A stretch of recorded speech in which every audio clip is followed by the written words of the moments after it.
What would you do if the man who saw you, would you, married you, and made you give birth every year because he refused to give you space, suddenly began to body shame you? You are welcome to Folktales from Africa, a place where we share real and heartfelt stories. Justina's story began like every girl's dream, a love that promised forever. When Wellington first met her, she was in her final year at the university. She was slim, tall, radiant, and full of life. Her laughter was soft, her voice calm, and she carried herself with grace. Wellington was instantly drawn to her. He called her my model, and everyone around them admired how devoted he was. Their relationship was sweet, almost perfect. He took her out every weekend, showered her with gifts, and promised to make her the happiest woman alive. Justina, who came from a humble home, was overwhelmed by his love and attention. Her parents, especially her mother, adored Wellington. He seemed like a responsible young man, focused, stable, and deeply in love. Their wedding was the talk of the town. On that day, Wellington couldn't stop smiling. "I married the most beautiful woman in the world," he said proudly to anyone who cared to listen. And he meant it. But life has a way of testing words. Barely 3 months into their marriage, Justina found out she was pregnant. She was excited. It felt like a dream come true. Her husband's joy filled the house. He called his friends, telling them he was about to become a father. The pregnancy journey wasn't easy, but Justina embraced it with patience and faith. Wellington was supportive at first, cooking sometimes, buying her fruit, even rubbing her swollen feet. But that care slowly faded as she got heavier and her body began to change. After her first child, a baby boy, she wanted to rest a while before trying for another, but Wellington had other ideas. He would always say, "Let's give our son a sibling quickly, so they'll grow together." She gave in, even when her body wasn't ready. Before she could heal properly, she was pregnant again. And again. And again. Within 4 years of marriage, Justina had 4 children, 2 boys and 2 girls. Each childbirth took a toll on her body and mind. The once slender, glowing bride now had stretch marks, loose skin, and constant back pain. She barely had time to care for herself between sleepless nights and endless chores. But the real pain wasn't just from motherhood, it was from the man who once adored her now turning into her harshest critic. Motherhood is beautiful, but when it becomes a cycle of exhaustion, pain, and neglect, it begins to lose its joy.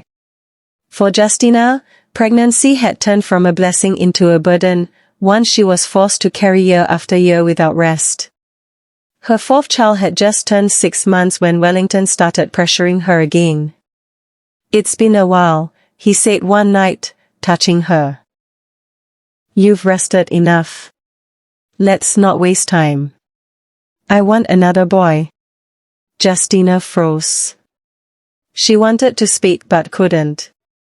Her body was still weak, her menstrual cycle hadn't even normalized since childbirth. "Wellington, please," she said, "I'm not ready yet. I still feel tired all the time. Let's wait a little longer." He frowned and turned away. "You always have excuses.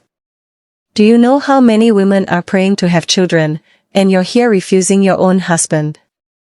She sat up, looking at him in disbelief. "Refusing you? I've given you 4 children in 4 years, Wellington. 4. I just need time to heal." But he didn't respond. He pulled the blanket and pretended to sleep. That night, Justina wept quietly. Not because she was angry, but because she felt unseen and invisible in her own marriage. By the time she realized it, she was pregnant again. Her body grew heavier than before. The once vibrant woman who loved bright colors now preferred dull, oversized clothes. She hardly left the house except for church and market runs. Even there, she could feel the whispers around her. Oh, she's pregnant again? Didn't she just give birth? She would smile politely and pretend not to hear. But inside, she felt like screaming. Her mother, who often visited to help with the children, noticed her fading strength and spoke to Wellington one evening. "My son," she began gently, "please allow Justina to rest after this one. She's no longer herself. I think this four is okay, there is absolutely no need to allow her go through this journey again." Wellington smiled politely. "Mama, don't worry. She's fine." When her mother left, Wellington confronted her. "What did you tell your mother?" "Nothing," she replied. "She only spoke to you because she cares. She can clearly see that I'm dying slowly even when you don't see it." "You're talking nonsense. You're not dying. You just need to eat well and stop being dramatic." Justina turned away, holding her stomach and fighting tears. The pregnancy journey was harder this time. She often woke up dizzy and weak. Some mornings, she couldn't even lift her youngest child. But no matter how she felt, the house had to run, the children had to eat, the laundry had to be done, and Wellington's shirts had to be ironed. Sometimes, when she couldn't meet up, he would scold her. "What do you even do all day?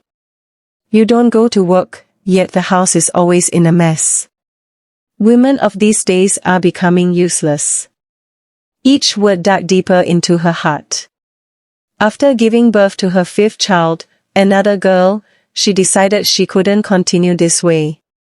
One Sunday, she waited for him to return from his outing and said calmly, "Wellington, we need to talk. Please sit down." He frowned but sat, scrolling through his phone. "I've been thinking," she continued. "This constant childbirth is destroying me. I think we have enough. I need to rest, if not for anything but for my life. I want you to be wearing the preventative measure whenever we meet." "Never," he snapped. "I hate that thing with passion." "Okay then, I will start family planning." He looked up sharply. "Family planning? Never. What if something goes wrong? You women just like bringing strange ideas." "I don't want anything that will affect your body." "It's already affecting me," she replied. "Can't you see how tired I am?" "No. You're just lazy. You eat too much and complain about everything." Those words broke something inside her. That night, she lay awake, thinking it through, and by morning, she made her decision. If Wellington would not protect her health, she would protect it herself. A week later, she visited the health center near their street. The nurse explained different methods of family planning, and she chose the one she felt most comfortable with. When she returned home, she felt a quiet sense of relief, not because she had disobeyed her husband, but because she had taken a small step toward saving her own life. For the next few months, her body felt lighter. She finally stopped living in fear of pregnancy. But soon, she began to notice changes, headaches that refused to go, unexplained tiredness, and slow weight gain. She didn't understand it at first. Until one morning, when Wellington looked at her and said with disgust, "What is happening to you, Justina? You're blowing up like a balloon. You used to be slim and fine. Now you look like a sack of rice." She froze. "Wellington, please don't talk like that. Maybe it's my hormones or the medicine I'm using." He scoffed. "Medicine? You mean the food you've been finishing in this house? You think I don't know you sneak into the kitchen at night?" She gasped. "That's not true." But he had already walked out, shaking his head in mock disappointment. That evening, he moved his things to the visitor's room. He didn't even bother explaining. From that day, everything changed. He stopped complimenting her and stopped touching her. The feeding money he used to drop every week suddenly reduced, and his tone became cold. Whenever she tried to talk, he would say, "I'm tired, Justina. You're stressing me. You used to be attractive, but now?" He never finished that sentence. He didn't have to. The pain in her heart completed it for him. Justina began to withdraw from everyone. She stopped attending weddings and parties. She stopped picking calls from friends who might notice her sadness. And her mirror gathered dust because she couldn't bear to look at her reflection anymore. At night, when her children were asleep, she would sit in the dark and whisper, "Where did I go wrong? How did love become this?" But life has a way of turning pain into purpose. Because it was in those quiet, lonely nights that Justina began to think deeply. She knew she couldn't keep living like this. Something had to change. And that decision, though still buried under pain, would soon become the turning point of her life. What tore her most was not merely the words, it was his unwillingness to notice her pain. When she held her head and told him of relentless migraines that blurred her vision, he shrugged. "That's what you get for choosing to disobey me," he said. When she described the dizziness that made her hands drop plates, he laughed and accused her of wanting attention. Reality, which had been a shared path, became for her a narrow track walked in solitude. The first time she thought of returning to the clinic to remove the implant, it felt like a betrayal. She had fought for this small autonomy and for the peace it had brought. Yet the physical cost, the headaches, the sudden weight, and the way her reflection no longer matched the woman inside, wore on her clarity. She began to read at night small books about self-esteem, articles on women who rebuilt their lives after betrayal, and simple manuals on home-based work. She read stories of women who learned skills and sold their crafts online, women who trained other women to sew, to type, to manage small businesses. And each story returned to her a small piece of courage. Still, courage alone could not shield her from humiliation. Wellington's insults accrued, buffalo, or sack of rice, her laughter became rarer, an artifact of the woman she had once been. And yet, in the silence between his slides, an idea began to take root. If Wellington would not help her, she would find help elsewhere. If he would not respect her body and mind, she would reclaim them. One quiet night, she sat by the window with a pen and a small notebook. She wrote down the things she could learn, the hours she could spare after chores and the cost she might need to save for. The words were tentative, shaky, and imperfect, but they were hers. She underlined one phrase and wrote it in the margin, "I will not disappear because a man has chosen to be cruel." The next morning she rose and did what she had always done. She fed the children, swept the floor, ironed Wellington's shirt. Yet beneath the ordinary motions, something else moved, a quiet determination that would, in time, alter the course of her life. By noon, she was washing clothes behind the house when her vision began to blur. The world tilted slightly, then completely. The last thing she remembered was the sound of water splashing from the basin and her youngest child screaming. When she opened her eyes, she was lying on the living room floor, surrounded by neighbors. One woman was fanning her with a piece of cardboard, another was pressing a wet towel to her forehead. "Justina, are you alright?" one of them asked. Her lips trembled as she tried to speak, but only tears came. She was alive, yet she felt like something within her had finally died. That evening, when Wellington returned, she expected him to ask how she was feeling because one of the neighbors had called to explain what happened to her. Instead, he looked around the room and said flatly, "You couldn't even sweep this place before collapsing?" The words hit her harder than the fainting spell. "Wellington," she whispered, "I fainted." The children were crying. The neighbors had to help me, they even called you, and this is all you have to say. You fainted because you're lazy, he replied coldly. If you took care of yourself instead of eating and sleeping all day, you wouldn't be falling like a sack of rice. That night, he slept soundly in the visitor's room, while Justina lay awake, her heart pounding in disbelief. The next morning, she prepared his breakfast in silence. She placed it on the dining table, as she always did.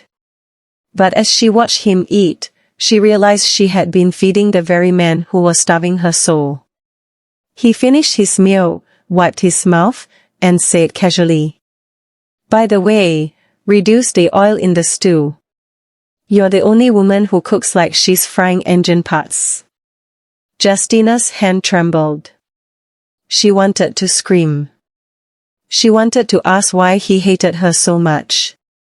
But instead, she smiled faintly and said, "All right. I'll adjust it." That was the last time she cried over his words. 3 days later, she went back to the health center and asked the nurse to remove her family planning implant. The nurse looked at her with concern. "Are you sure, Justina? It's protecting you." "Yes," she replied quietly. As she walked out of the clinic, she felt a strange sense of peace. It wasn't the relief of rebellion, it was the calm of awakening. For years, she had fought to keep her marriage alive. Now, she was fighting to keep herself alive. When she returned home, she looked around at the living room that had seen her joy, her pain, and her humiliation. She whispered to herself, "If no one will save me, I will save myself." From that day, Justina began to do things differently. She stopped waiting for Wellington to drop money. Instead, she sold some of her old clothes to buy second-hand children's shoes, which she cleaned and resold for profit. She started watching online tutorials on how to use Canva, how to write simple posts for small businesses, and how to earn from home. Her body was still heavy, but her spirit was beginning to rise. Sometimes, the tears would still come, but she no longer cried in weakness. They were tears of release, washing away years of suppressed anger and disappointment. Wellington, however, noticed her calmness and mistook it for indifference. One evening, he returned home earlier than usual and saw her reading on her phone. "What are you even doing?" he asked, his tone laced with irritation. "Reading," she replied simply. "Reading? With whose data?" "Mine." "Yours? Since when did you start having money to buy data?" "Since I stopped waiting for you," she said, looking up from the screen. For the first time, he had no words. She learned a digital skill from professionals and soon began begging online jobs. Still, her husband didn't know. Weeks later, she fainted again, not from weakness, but from exhaustion after working on a large online project she had just completed for her first client. When she opened her email that night and saw the payment alert, she screamed and danced until her children joined her. It wasn't just money. It was freedom. She used part of it to buy herself a new dress. For the first time in years, she stood before the mirror and didn't flinch. Her eyes were brighter, her skin clearer, and her smile genuine. When Wellington noticed her new look, he frowned. "Where did you get money for that dress?" "I earned it," she said calmly. "Doing what?" "Working online," she replied. He laughed mockingly. "You? Working online? Who would pay you?" She smiled. "Apparently, people who see value where you don't." He walked away without replying, but the seed of insecurity had already been planted. That night, when she lay down, she thought of all the years she had endured, the insults, the neglect, the loneliness. And she whispered into the darkness, "I am done begging to be loved. From now on, I will love myself loudly. That was the night Justina truly broke free. She promised herself never to depend entirely on Wellington again. She didn't announce it. And she didn't argue about it. She just made up her mind quietly, the same way a seed makes up its mind to sprout even when buried deep in the soil. One day, she decided to try something different. She created a simple birthday flyer for a neighbor using Canva. The woman was so impressed that she paid her a small token and told her friends. Within a month, Justina had 3 customers asking for designs. The money wasn't much, but it was a seed and she was ready to water it. She spent nights learning and improving. She watched motivational videos about confidence and personal development, and each time she heard another woman say, "You are enough," it felt as if the message was meant for her. Her transformation didn't go unnoticed. The neighbors who once pitied her began to greet her differently. She started wearing fitted clothes again, brushing her hair, painting her nails, and laughing more. Her children noticed too. "Mommy, you look pretty today," her youngest daughter would say, touching her face. Every compliment reminded Justina that she hadn't lost her beauty, she had only misplaced her confidence. Even her body began to respond. Her new morning routine, walking, stretching, and drinking plenty of water, worked wonders. Her weight balanced naturally, her face regained its glow, and the woman in the mirror no longer looked like a stranger. Wellington, however, didn't know what to make of the change. At first, he mocked her new hobby. "All this phone pressing, are you sure it's not gossip you're doing online?" She smiled and said nothing. One Saturday morning, he walked into the sitting room and found her typing on her laptop, a new one she had bought with her earnings. "Where did you get this?" he asked. "I bought it," she replied calmly. "With whose money?" "Mine." His eyes narrowed. "You mean someone is sending you money online?" "Justina, be careful. Oh. The world is full of scams." She chuckled. "You will understand when you start earning in dollars." He stared at her for a moment and walked away. Weeks turned into months, and Justina's earnings grew. She began saving and even opened a small investment account for her children. She joined an online community for women in digital marketing and became a quiet inspiration there, always encouraging others with her story. Her confidence radiated. She carried herself differently now, not with pride, but with quiet assurance. Her children became her quiet motivation. Their school fees were paid in time, and she began to save for their future. There were no more nights of panic when bills arrived. For the first time since her husband started misbehaving, peace lived in her home even if love still felt like a stranger. Wellington noticed. At first, he tried to dismiss it. He told himself it was just a phase, that she would eventually tire of their internet work. But the signs were undeniable. The children wore new clothes. The kitchen was stocked. The house felt lighter, cleaner, even happier. And none of it came from his pocket. He began to feel uneasy.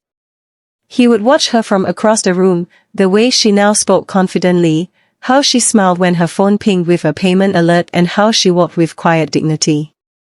The woman who once trembled under his words now carried an authority he could not explain. One evening, he returned home early and found her recording a short video for her online students. "Ladies," she said cheerfully, smiling into the camera, "don't let anyone make you feel like you're too small to start.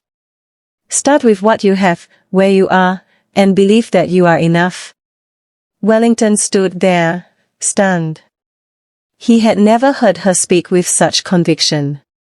When she noticed him, she smiled politely. "Welcome," she said, and continued her video. Something inside him shifted. For the first time in his life, he felt intimidated by his own wife. One Sunday morning, as she was getting ready for church, Wellington looked at her and said, "You're really looking good these days." She smiled faintly. "Thank you." He hesitated, watching her adjust her dress in front of the mirror. "It's good that you're finally taking care of yourself," he added. Justina turned slowly and looked at him. "Wellington, I just stopped letting your words break me." He looked away, pretending not to hear. But she could tell he had. That night, after the children slept, he came into her room quietly. "Can we talk?" he asked. She nodded. "I know I've said things I shouldn't have," he began. "I didn't mean what I said before about you looking like." She cut in gently. "A buffalo?" "I'm sorry, I was frustrated, but I didn't mean to hurt you." She looked at him for a long time before speaking. "Wellington, frustration doesn't give anyone the right to insult their partner. You call me lazy, you call me names, and you made me feel like I was unworthy of love. You broke me, but I fixed myself." He sighed. "I know. I'm sorry." She nodded slowly. "I forgive you. But I can't pretend nothing happened. You taught me a hard lesson, that love without respect will suffocate anyone it touches." He tried to hold her hand, but she gently withdrew. There was no anger in her eyes, only peace. In the days that followed, Wellington began to change in small ways. He dropped her off at the market sometimes, started eating the food she cooked again, and even told his friends that his wife was into something big online. But Justina didn't dwell on his new attitude. She had learned that true happiness couldn't be built on someone else's approval. She continued focusing on her growth, reading, saving, investing, and teaching her children valuable lessons. One evening, as she tucked them into bed, her eldest son asked, "Mummy, will you teach me how to make money online too?" She smiled and kissed his forehead. "Yes, my dear. But first, I'll teach you how to value yourself, because that's where real success begins." That night, she lay in bed thinking about how far she had come, from being called names to building a new life from scratch. Months had passed since she started earning steadily from her digital work. What started as a single job designing flyers for small businesses had turned into a consistent stream of clients, both local and international. Her name was spreading online, not because she had advertised herself, but because satisfied clients referred her to others. She had also started teaching other stay-at-home mothers within the neighborhood on how to use their phones productively. Every Saturday evening, her living room turned into a makeshift classroom. Women gathered with notebooks, babies on their backs, and hope in their eyes. She taught them the same skills that had lifted her. One evening, Wellington tried again. "Justina," he said, "maybe we should start going out again, just the two of us." She looked at him kindly but with distance. "I appreciate it, Wellington, but I'm not sure I'm ready." "I've changed," he insisted. She smiled gently. "Change is not about words. It's about consistency." He looked down, realizing she was no longer the timid woman who once sought his approval. She had become something greater and complete in herself. He also realized that the woman he had once ridiculed had become a mirror, one that reflected everything he wasn't: disciplined, compassionate, and resilient. From that day, Wellington stopped trying to compete with her. Instead, he began to respect her. He gave her space, helped with the children, and even asked her to teach him some basic online skills. But even as they laughed sometimes, he noticed something different in her eyes. Justina had forgiven him, but something had shifted permanently. The bond they once had turned into a quiet partnership. The romantic spark was gone, replaced by mutual understanding and unspoken boundaries. And Wellington knew deep down that he had no one to blame but himself. And that, my dear listener, is how Justina rose again, not through revenge, not through shouting or fighting, but through quiet strength, wisdom, and grace. She became a testament that sometimes, the storms that come to destroy us are the very winds that lift us higher. So, if you are listening to this tonight and you've ever been mocked for your looks, insulted for your sacrifices, or made to feel less in your own home, remember Justina. She didn't wait for anyone to save her, she picked up her broken pieces and built a throne out of them. So tell me, my friend, if you were in Justina's shoes, would you forgive Wellington completely? Or would you let him live forever with the guilt of his own cruelty? Share your thoughts in the comment section, and please don't forget to like, share and subscribe. Thank you and bye.